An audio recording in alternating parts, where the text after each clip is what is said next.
दोस्तों, यहाँ पर कुछ तस्वीरें दी गई हैं।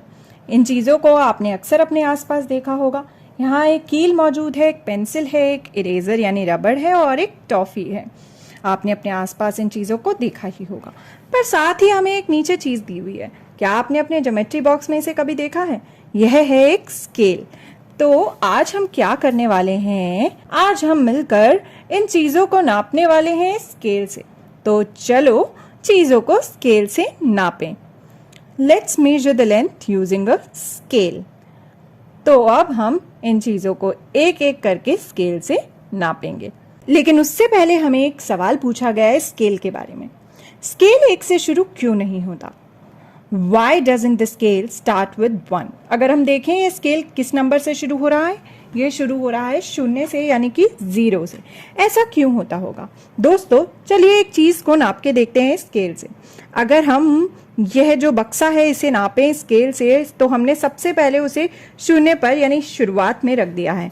अगर हम शुरुआत में इसे रखते हैं तो यह कितने गैप्स के बीच में आ रहा है? यह आ रहा है सिर्फ इस गैप के बीच में। तो यह कितना हुआ? यह हुआ केवल एक गैप यानी कि 1 सेंटीमीटर। तो यह हुआ कुल मिला के 1 सेंटीमीटर। अगर हम यहाँ संख्याएं देखें जो स्केल पर आ रही हैं वो है ये 0 से शुरू हो रहा है यानी 0 सेंटीमीटर से शुरू होकर इसकी लंबाई कहाँ तक जा रही है?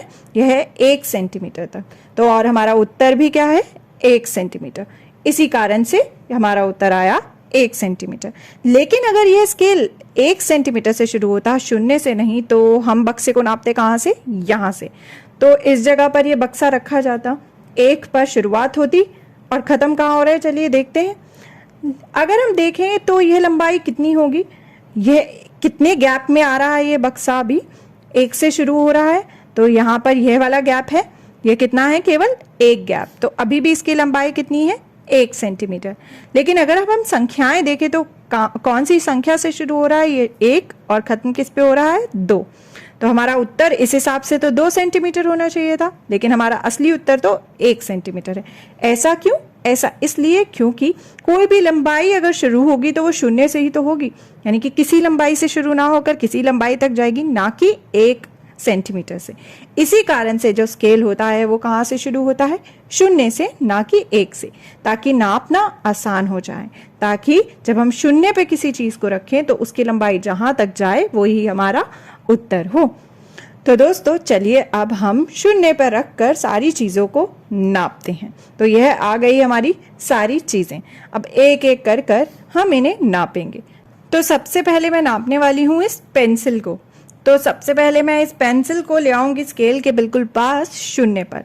तो इसे मैंने शुरुआत करी 0 से गिनने की और यह अंत कहाँ हो रहा है? अगर हम ध्यान से देखें 0 से लेकर ये कहाँ तक जा रहा है? ये पेंसिल कहाँ किस संख्या पे ख़त्म हो रही है?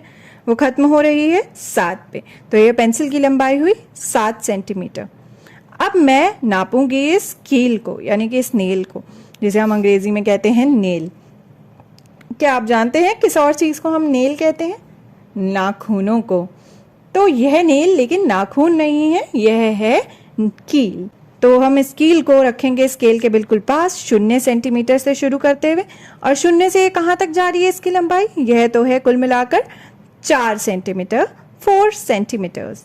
अब हम देखेंगे यह रबड़, यह इरेजर आखिर कितना लंबा है। तो इसे भी हमने रख दिया इस तरह से स्केल के ऊपर बिल्कुल 0 सेंटीमीटर से शुरू करते हुए, और इसकी लंबाई कहाँ तक जा रही है? यह तो है कुल मिला के 2 सेंटीमीटर यानी 2 सेंटीमीटर लंबा। अब हम देखेंगे यह टॉफ़ी और देखते हैं कि इसकी लंबाई आखिर कितनी है। तो हमने इसे भी स्केल के ऊपर बिल्कुल पास रख दिया 0 सेंटीमीटर के, और इसकी लंबाई कहाँ तक जा रही है?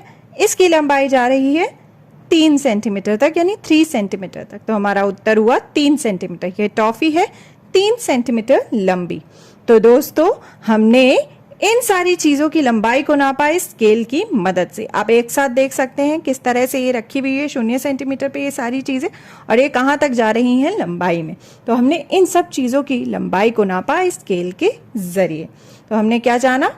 हमने जाना स्केल से लंबाई नापना, measuring length using a scale. तो हमने स्केल की मदद से लंबाई को नापा। आप भी अपना स्केल निकालिएगा और अपने आसपास मौजूद छोटी चीज़ों को स्केल से नापने की कोशिश करिएगा। आप भी देखिएगा कि आपकी जो पेंसिल है आखिर वो कितनी लंबी है। क्या वो इस पेंसिल जितनी लंबी है या उससे छोटी?